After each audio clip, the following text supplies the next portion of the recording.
Welcome back to the Run Dusty Run podcast, where runners from all over the world share their stories and running journeys. Along the way, we hope you'll be inspired and encouraged, and that community will be built. Today, our guest comes with us from the city of Steel, Pittsburgh, Pennsylvania, a friend who I got to catch up with at the Pittsburgh Marathon a couple weeks ago. Welcome to the podcast, if you would, Travis Long. Travis, thanks so much for joining us, man. Thanks for having me. Appreciate you asking me. You bet, man. We had a blast a couple weeks ago, and I'm excited for people to hear about your journey, but also your, not just your running journey, but your marathon experience as well. First ever marathon, correct? Yeah, correct. Yeah, first one. Awesome. And you absolutely crushed it. But more on that later. But for right now, let's put you on the hot seat for our icebreaker round. Okay. Travis, if there were an animal that most resembles your running style, what would it be? Oh man, that's tough. An animal for my running style. I don't know. I'll go with a cat. They're quick and nimble, light on their feet. That's how I feel when I'm out there, a little light. I have two cats that I love dearly, so I relate to them a good bit. I'll go with just plain old house cat. All right, man. Sounds good. All right. If you have one thing, you're going for a 10-mile run, and there's only one thing that you're allowed to take with you, what are you taking with you? My watch. Right on. Not leaving out my watch. I can go 10 miles without water or gels or anything, but I need my watch. Got to have Garmin. Yeah. Right. Strava, because if it didn't happen on Strava, it didn't really happen. All exactly. Right, man. All right. Biggest waste of money in the running world, what is it? Okay, I wouldn't say it's not a waste, but my gosh, I know I pour a lot of money into it. I'm sure you do too. Shoes. Yeah, man. I feel like I waste a lot, but I know it's good for you. You got to keep replacing your shoes, especially whenever you know they mileage out.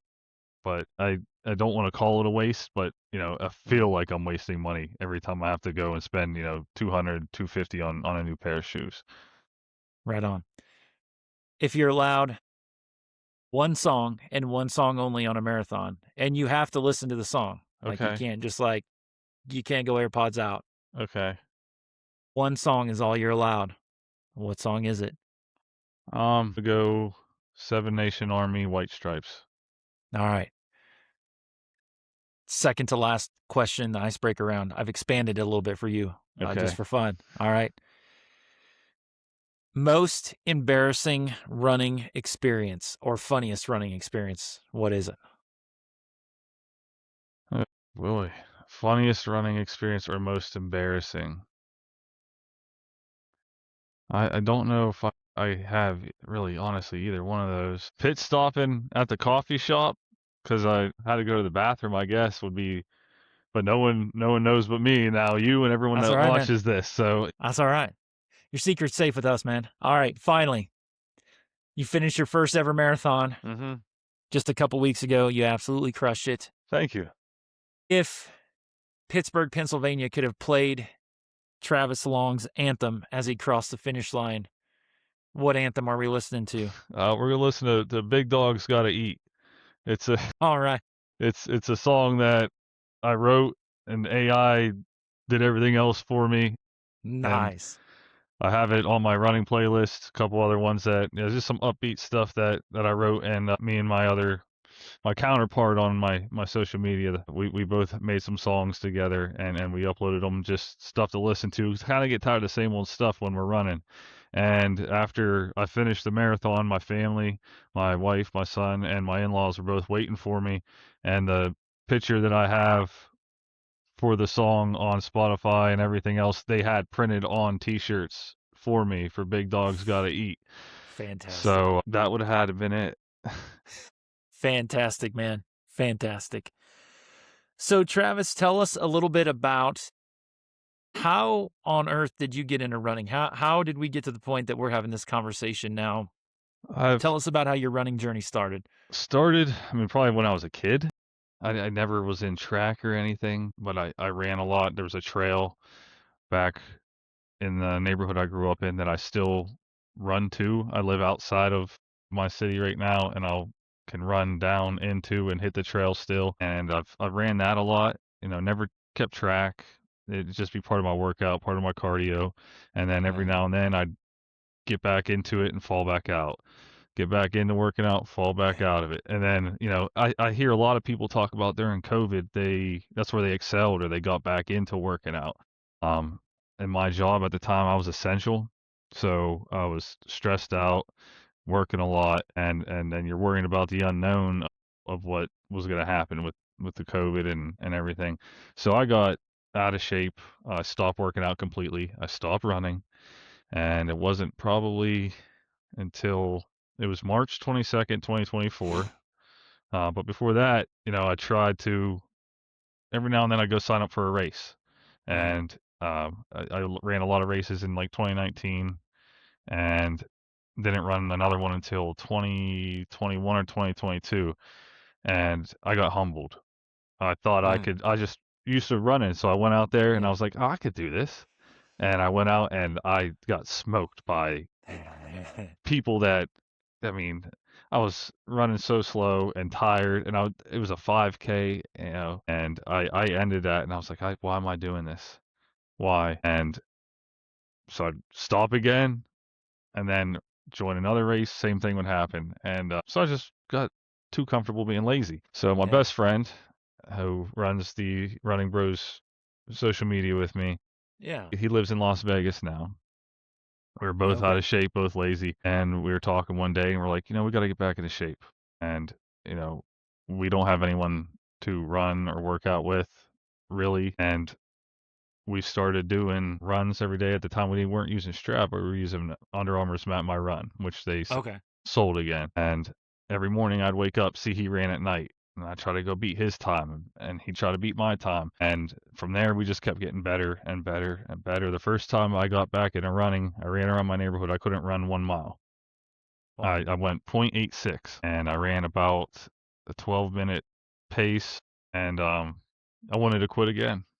And Yeah. it was just discouraging, but just kept it going and going. And, we were only running a couple miles at a time. I think that by the time the summer ended that year, I maybe only maxed out at like 3 miles that I would run. Mm. And then the next year, I got more into it in 2025, started ramping up miles. I ran, a half marathon on my own. I ran 10 milers. I'm signed up for a ton more races. Placed.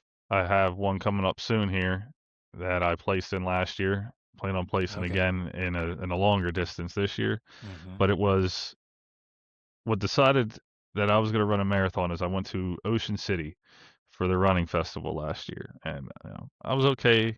I was perfectly comfortable being like a 5 to 10K runner. Hmm. I was okay with that. I was good at it, fast. Yeah. I placed, I'd win in races.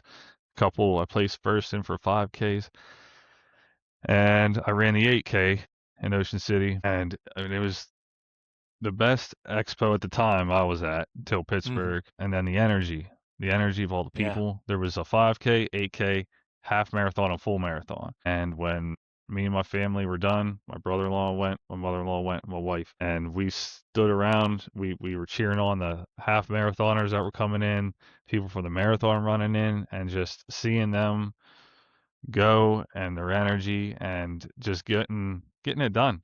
It was Yeah. motivating, and I went home, and I think the very next week I signed up for the Pittsburgh Marathon, having Awesome. never run that far.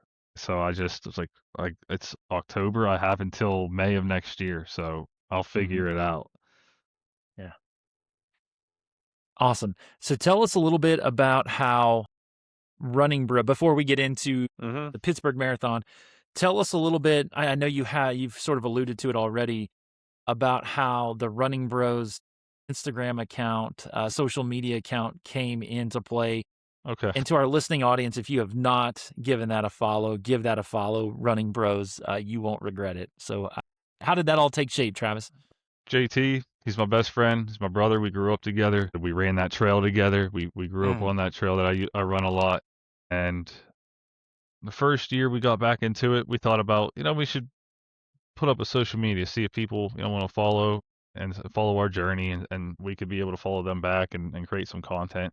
And we Hmm. didn't do it. It wasn't until probably the beginning of 2025 did we decide to actually go for it. We maybe should have pulled the trigger a little sooner, but Yeah. maybe thought I was going to quit again. I don't Yeah. know. Yeah. But we started it, and we just wanted to build a brand, build something that people could follow, and that hopefully we could inspire somebody through what we've dealt with and what we did to get back into shape, Uh-huh. and also follow other people and give them encouragement. See Yeah. their journeys. I've greatly enjoyed seeing the running community, and had no idea how vast it was at a point, and how motivating and accepting it can be.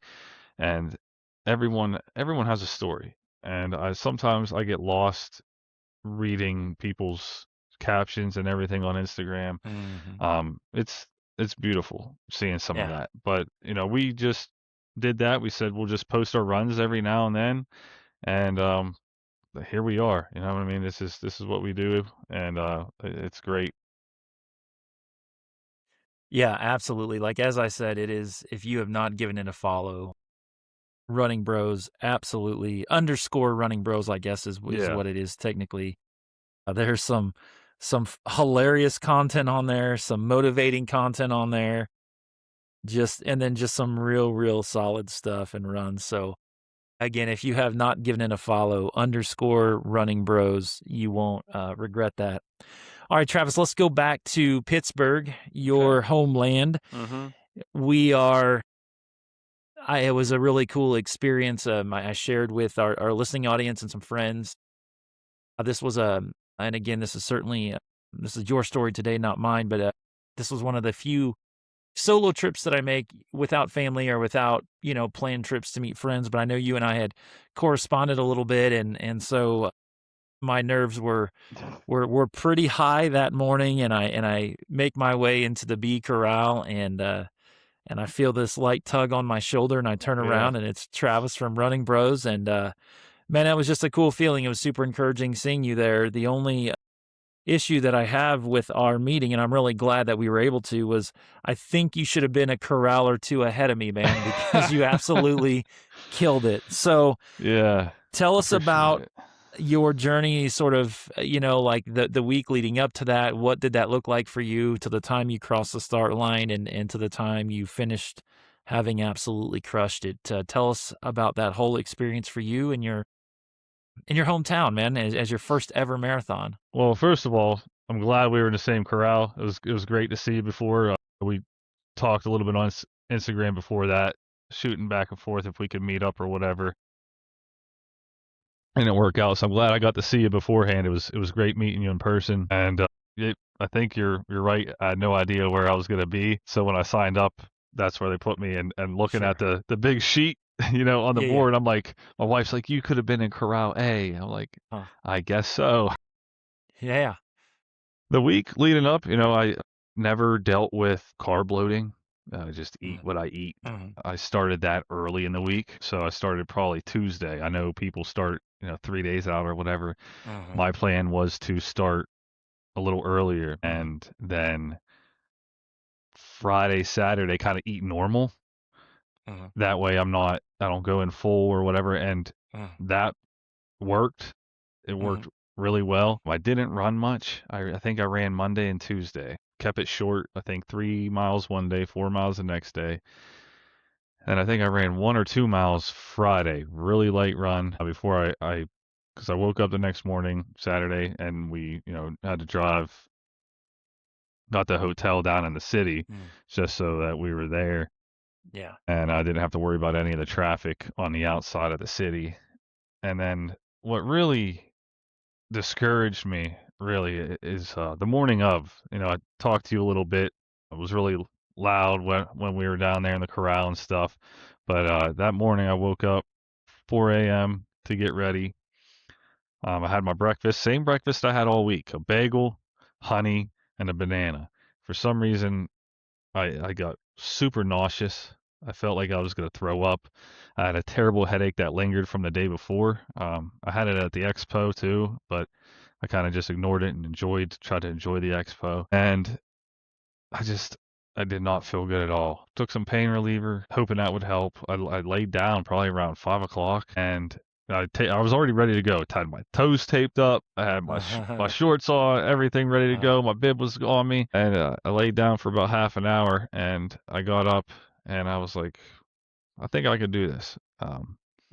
There was a point when I was feeling really nauseous around 4:30 that I thought I could go home right now and Mhm. not have any regrets of leaving because that's how bad I felt that morning. Mhm. But I got up 5:30, started stretching, and my family met me, all in the hallway, and then we just went, hit the elevator, and then made our way down to the corral. Met Mhm. up with you. We got to chat a little bit, and then as soon as they opened that corral, I started running, and Yeah. that was the end of the story. Started running, and I got into a groove, and it felt absolutely amazing.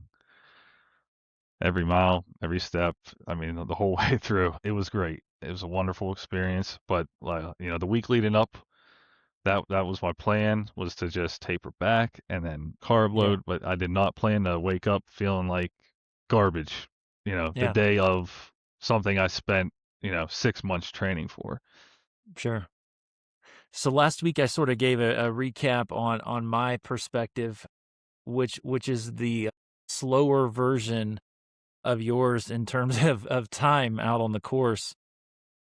I remember as we were kind of talking before and you were kind of asking, what are you shooting for? And I'm like, man, my dream Yeah. here is like 345, but I like to keep it under 350. And I was able to keep it within that 5 minute range. But I remember asking you, and you're like, I'm hoping sub 330. And I'm thinking, you Yeah. are in the wrong corral, Cab. But you absolutely, not only did you get that 330, you absolutely crushed it a whole lot faster than that. So walk us through sort of mileish by mileish, how you felt, what your plan was, what did you enjoy, what did you find to be a challenge? So my plan for the first at least 5 miles was to keep it around 8:15, maybe. Just start in slow, save my energy, and just kind of go from there. And then I started off, and I tried to look at my watch, very minimal during the whole thing. I didn't want to keep checking my pace or checking where I'm at. I just wanted to run and enjoy everything around me. So I just started going. I just found a good rhythm, started passing a lot of people on the left, and just trying to find my pace and trying to find my footing. So by the time I got into a good groove and could feel good with where I was at and comfortable at, I look at my watch and I was already at like mile 4 or 5, and it said like 7, I think 36. I remember looking at my watch, and I'm like, oh boy, I'm is this I'm gonna burn myself out before I get going.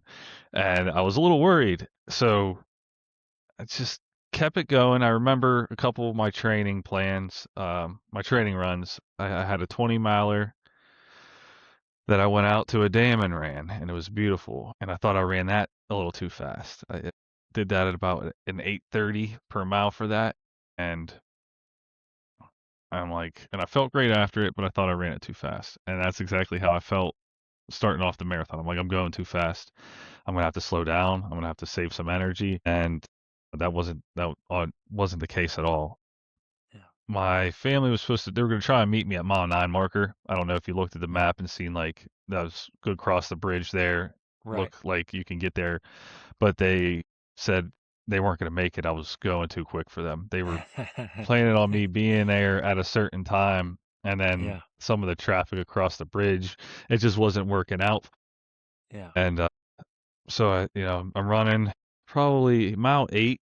I started feeling my legs started feeling a little heavy, Mhm. right before that mile 9. But when you hit mile 9, I don't know if you remember that. I mean, there was people everywhere. Yeah. Absolutely. I mean, there was people everywhere through the whole Right. 26.2. But Mhm. mile 9 was just packed with people Yes. and the energy. And I'm like, oh Yeah. my goodness, this is like, it Yeah. brought everything, every time you were feeling down, that something brought you back to life.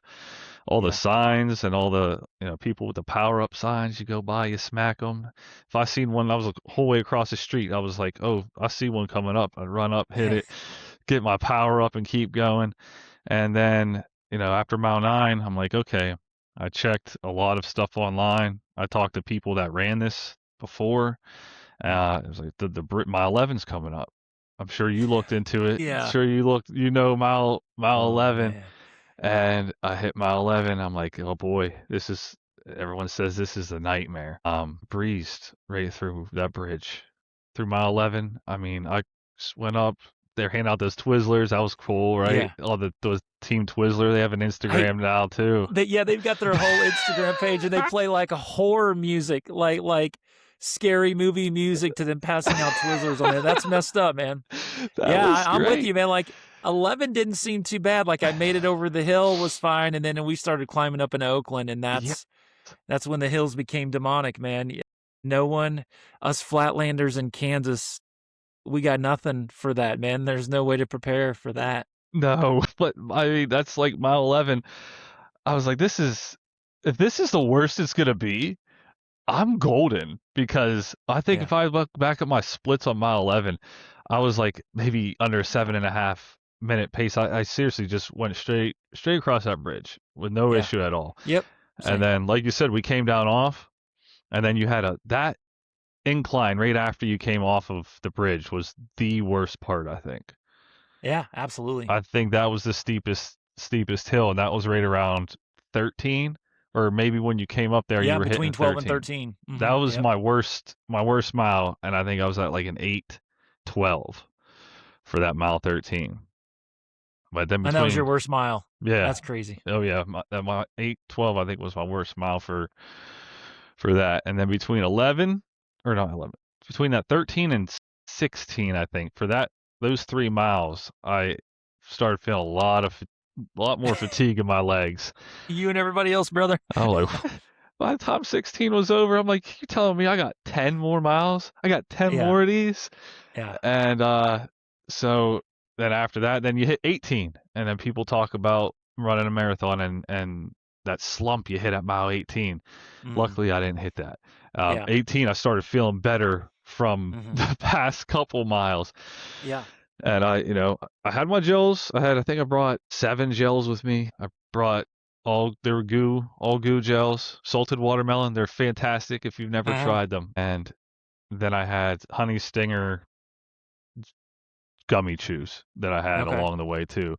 And then it wasn't until probably mile 12 did I start stopping for electrolytes and stuff. Yeah. And I just take the electrolytes and I try not to stop at all when I'm going. So Hmm. like trying to drink that's all over my face and like Yeah. Sniffing it and yeah, yeah, yeah. It's sneezing, yeah, you got electrolytes in your nose. yeah. But mile 18 started feeling a lot better, and then before you know it, you're at that. It was kind of flat for a while. Once you hit 20, that felt nice, and after 20, it was a little bit of a downhill, and that was great. Anything to take some pressure Yeah. off my legs. Yes. And then I was like, this 10K. Actually, when Yeah. you hit mile 20, you got a 10K left. Yeah. So I felt real good coming off of that. And right then is whenever I switched my playlist to Uh-huh. my playlist that me and my best Uh, friend built together, and all of our own okay. custom songs and stuff. I'm like, that's what's going to carry me through to Yeah, yeah. this last 10K. I knew exactly the time frame that it would take me, but you come down, and I think it was mile 24 whenever that incline stops and starts to straighten out. Yep. As soon as I straightened out, my right foot came down, and I felt a Mm. stinging pain come Oh straight up man. through my right calf. And I thought, oh no, Yeah.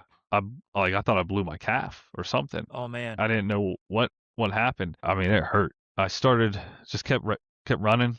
I hobbled a little bit and just kept my legs moving. And it took about half a mile, and then it just completely went away. I felt better, Mm. and then at that point, I took my headphones out for those about last mile and a half. Took them out, put them in my pocket. and then kind of just soaked in the Yeah. surroundings, the crowd, the people that were Yeah. left. They were blowing bubbles. You know, when you're Yeah. coming through, they're blowing Yeah. Yeah. bubbles, and there was people yelling and screaming and cheering. And throughout the whole run, you know, I'm looking down every so often. My wife's texting me. She's like, "You're killing it. You're killing it. You're doing better Yeah. than you thought." You know, Yeah. I mean, you're holding that pace the whole time. And I mean, I really did. My splits the whole time were right Mhm. around like 7:20 to 7:45, and I think I finished it at an average of 44. But she said we're at mile 26, right at the mile marker. We're at Yeah. 26. So Awesome. I'm coming up, and I made sure, you know, headphones were out and everything, and I Mhm. seen my family. I Oh, man. seen my, and you know, I ran over to them. There was no one around me. There was one guy a little bit behind me, and I feel like all of my pictures from the marathon all came from this moment because I Because you have were an A corraller in a B corral, man. All of us B corrallers are like, come back, man. Come back. Come back. I seen some bibs. I passed some A corrallers. I did. But I ran over to my family. I seen them real quick, and I just kept it moving because I knew if I stopped right there, I Yeah. wasn't sure if I was making it that point too. Last point two. Yeah. You know, so Oh, I man. I put my arms out. I seen them. I ran over. I had a big smile on my face. I mean, I smiled the whole time. I mean, it was Yeah. just I loved it. I would too with that time, brother. I would too. I would too.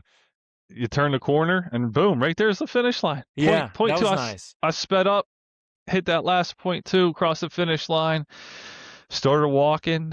Some guy came up to me. He was like, "Hey, it was great running with you. You great power through at the end." I'm like, I wish I noticed you by me the whole time. Like I was such in a zone. I didn't really notice too many people around me, but he must have been with me most of the time. Yeah. Crazy. I wasn't winded. I wasn't tired. Yeah. My legs hurt Yeah. terribly. Yeah. I felt like I needed those, you know, those compression leg sleeves that they had at the Uh, expo. yeah. I have my own. I desperately wanted them at that moment because Yeah. you know, I had nothing wrong with my breathing. Like I was completely fine, but my legs, boy, did they hurt. And I Yeah. mean, it felt great though. Yeah, man. Walked to the end, found my family, and you know that was my run, and I Awesome. loved every single moment of it. Awesome. It was So, exhilarating. so you had your coffee, you had your snacks, you had lunch before I crossed at 3:47:47. I remember mile 23, and I just so the folks at home know, like they tell you the last 3 or 4 miles you're going downhill into the city, and Yeah, that's mostly accurate, mostly. except for that like last incline at 23. And for whatever reason, man, I was just like, they did not tell us about this. And for me, I felt like for me strong and solid until then. And then it's like mentally something just broke it. Like it mentally broke me a little bit. But then I was able to finish strong and rally. So to our listening audience, our guy Travis, who nearly qualified for Boston, and then me who did not, one of us then felt really great after the race, and one of us ended up in the medical tent after the race for the Did first you? time ever. So we'll leave that a mystery. Oh Yeah, my. it really wasn't.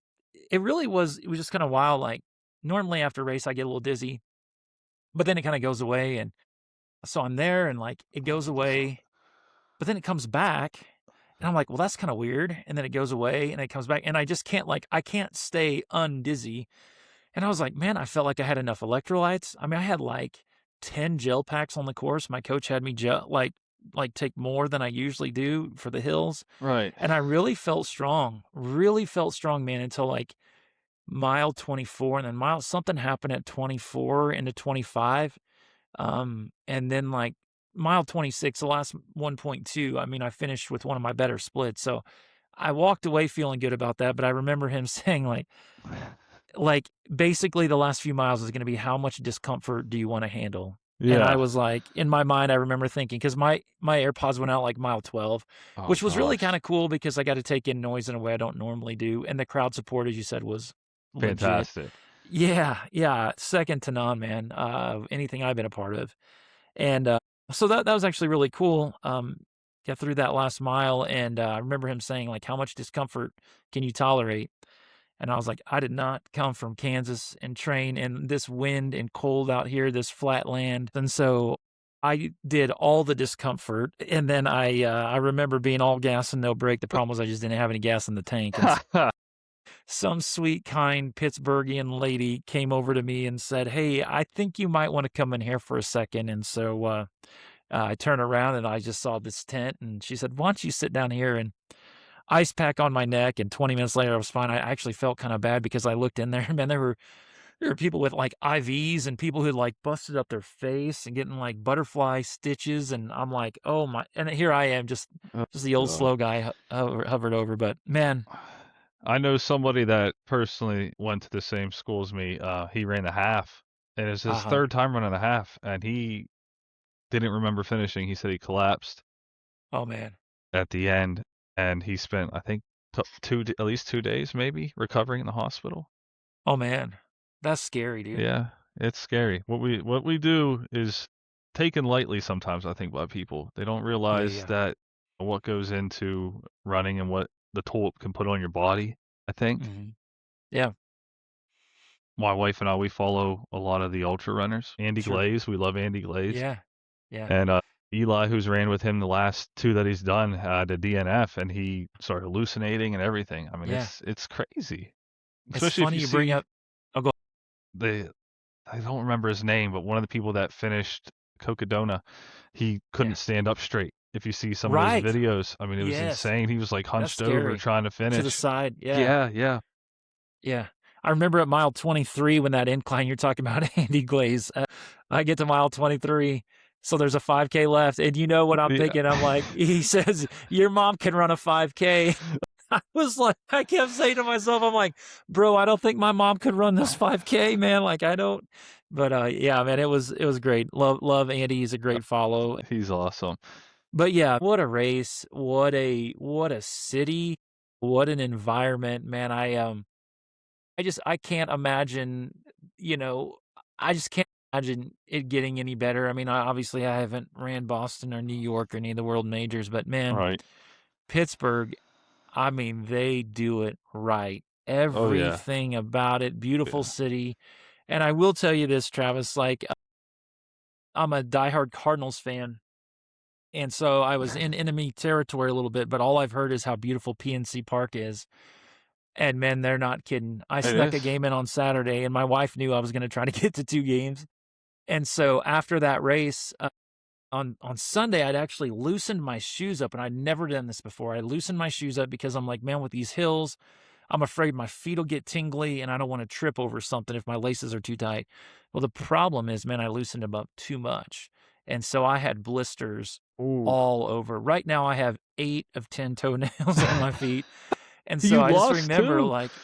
like, my hotel was like a mile and a half as the crow flies from the finish line, and I was like, "How am I can't walk there, man. I don't know how I'm gonna get there." And a lady in the med tent was like, "Are you okay to get to your hotel?" And I'm like, I'm fine," people with bloody faces and IVs. I'm like, "I'm fine." So I had to walk about 2 miles out of the way just to because all the roads were blocked and traffic was blocked, and so I ended up walking about 3 miles back to the hotel with blistered and bloody feet, and I hop in the shower, hop out real quick, and, I was like, "Well, I can lay here and pout about how much pain I'm in, or I can go do something," and so I Oh yeah. hopped on the little, is it like the Midwest Clipper? It was right by my hotel. Hop on this boat, $15 round trip, it takes Gateway you to the Clipper. right field gate. Yep, Yeah, the Gateway Gateway Clipper. Clipper. Yeah. $15, man, and I sat I just got tickets on StubHub and sat in, like, club seats next to this lady from Pittsburgh who gave me the entire history of Pittsburgh and the 7 innings that I was there because I was a couple innings late. But man, what a beautiful city. Oh, it's gorgeous. Gorgeous city, great people, so willing to help you if you Yeah, ask anything. Anyone you run into on the street, they'll be willing to help you out. And PNC Park, it is a beautiful, beautiful park. dude, oh my goodness. It's a nice place. And now, Yeah. that those Pirates aren't terrible anymore. No, they're There's not. probably a little packed out too, maybe. Yeah, Like to see it yeah. get a little more attention. Yeah. I do wanna let you know that I did exercise some humility despite my temptation to want to wear my medal to the game afterwards. I did not. But I saw less humble people who did, so I just want the record to be clear there. But, no, man, I can't. I spent pretty much the whole podcast last week bragging about it. Not just as Pittsburgh, not just is it a beautiful city, Yeah. but it's one of the most, maybe the most hospitable and welcoming, friendly cities that I've ever been to. I mean, every person that I talked to, from the guy who took your tickets on the Gateway Clipper, who talked to me the first day, and I don't think he really believed that a guy with my frame at 6'6" was running this marathon. But I think I proved it to him when I went back for the second game. By the way, I was limping and hobbling. He's like, "You're looking a little worse this time, boss." But I mean, just Yeah. even my server at the restaurant, I put it in a reel that I just put out.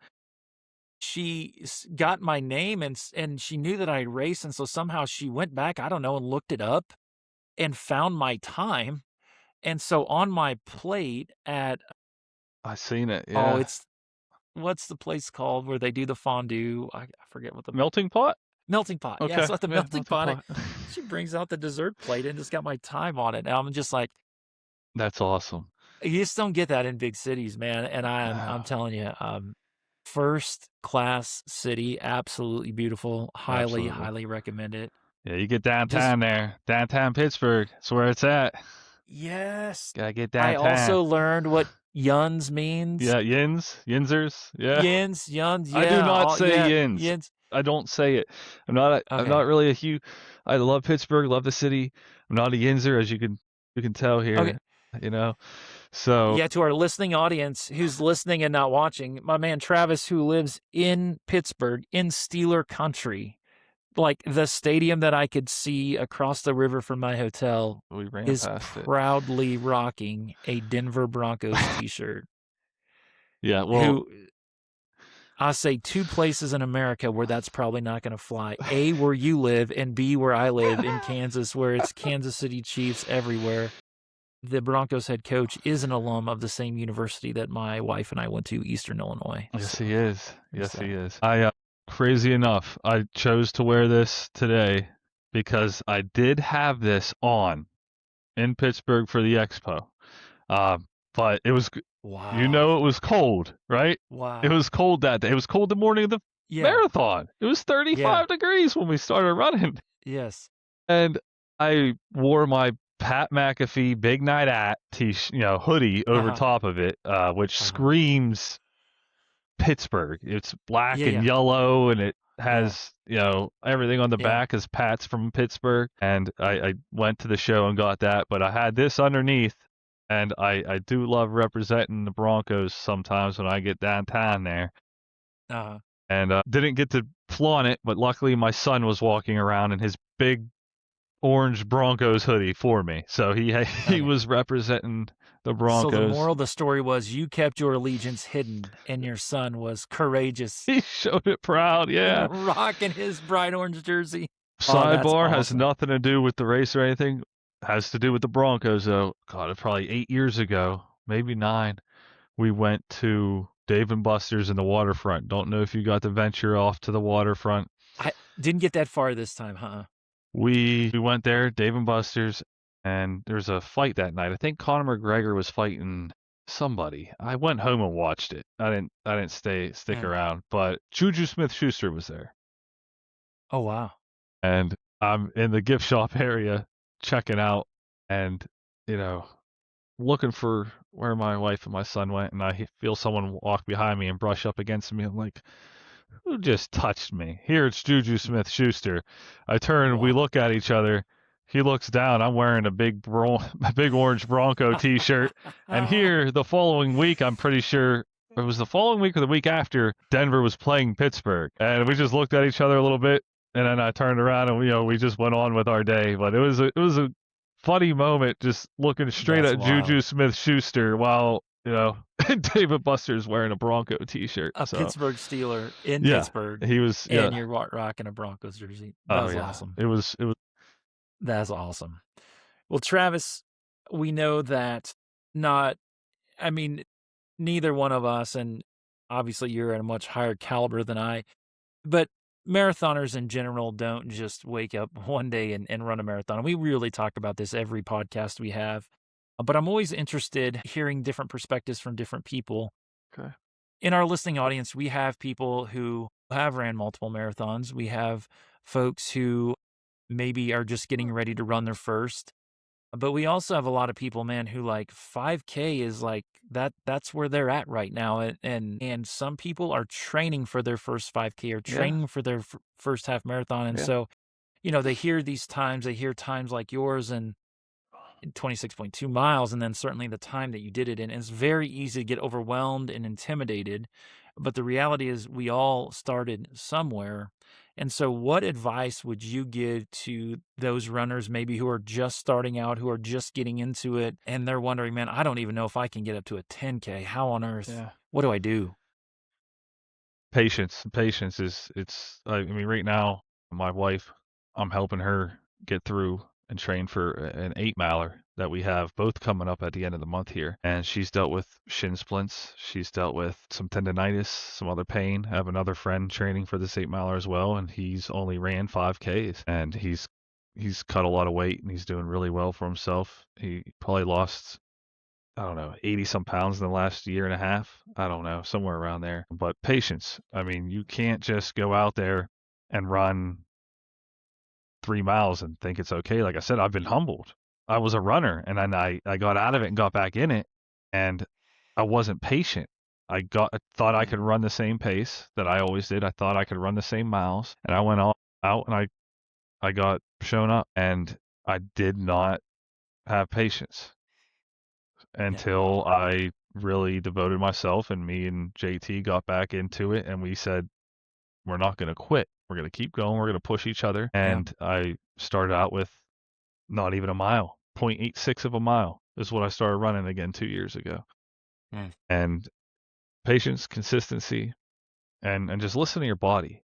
I've had a lot of people yeah. ask me about my training plan, what I did, who I talked to. I put it in Runner one day and just went off of it. You know, Mm, I didn't do exactly what Rena said. I also track all my workouts through AI, ChatGPT, and it'll recommend stuff. I don't always listen to Rena. I don't always listen to AI because they're mm, just both AI, whether they're a yeah. training plan or not. I would go more some days. I'd go less some days. Go faster than I was supposed to sometimes. Patience and listening to your body. And Yeah. not every ache and pain is bad. It's Mm, not. Sometimes that's just progress. yeah. And there's times that I've hurt really bad and I stopped and I waited a few days and I'd hurt more. And I'm like, I'm not going to not run. And I'd go Mhm, out and I'd hit a run and I'd feel better. mhm. And sometimes that's what it takes. But I was very patient with myself when I got started up again. I was in a lot of pain. I went to the chiropractor a lot, ran into an IT band issue. I had plantar fasciitis flare up. I had a lot of Mhm, stuff go wrong that could have made me quit all over again. But I just mhm. stayed patient. I kept running. 1 mile turned into two, turned into three. Three turned into Yeah. six. Six turned into 26. Yeah. And like I said at the beginning here, I was happy being a 5 and 10K runner at a point. And once you get a taste of that energy from a marathon or a half marathon that you see, Yes. that taste can just be enough to push you to want that. And that's what it did for me. And I mean, I'm not done. That was just one of many. Yeah, man. So with that being said, that was my next question. Yeah. I know you said you've got an 8 miler and maybe some smaller races coming up, and not to undervalue or undersell those, but marathon wise, you got anything on the docket? What are you thinking? What's up next? So, they like those price increases. You know what I mean? Isn't that They funny? they Yeah. jumped to those real quick. Yeah. Pittsburgh was jumping already May 6th. So I signed up for Pittsburgh on May 5th before they got me with that price increase. Nice. So I will be running Pittsburgh again next year. Awesome. I Can't wait to be have back. a October, I want to say 3rd maybe, somewhere around there. I have a Mm. half marathon. They don't do a marathon for it. End of the road in Okay. Waterfall, PA. It's a old turnpike that they do a run on, a 4 mile and a half marathon. I'm hoping to run one more before Pittsburgh, one more full. That would be great. Don't think I'm doing it over the summer. How about you meet me in Philly the end of November? End of November.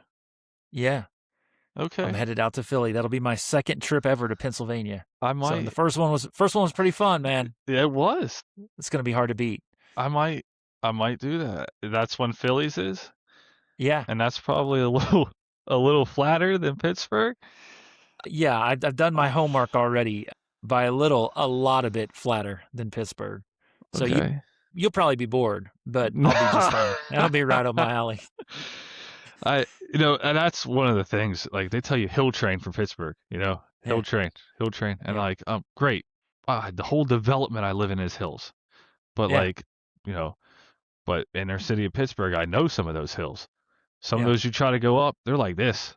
Yes, We didn't run up any of them, thank goodness. But sure. some of those hills are just straight incline. One time I had a standard and I was driving up it. Only standard I ever owned. I learned my lesson.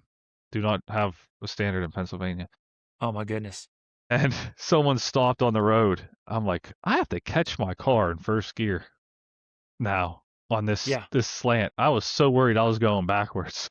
Oh my goodness. I caught it and I went up, but yeah, Pittsburgh's rough, but I trained the hills right. I did Yeah. everything that I was supposed to, but Philly sounds fun. I Yeah, have man. been to Philly once, Okay. so that would only be my second trip to Philly. All right. End of November. Yeah, man. Let me look into it. All right. It'll be worth it. Well, Travis, you had a plan.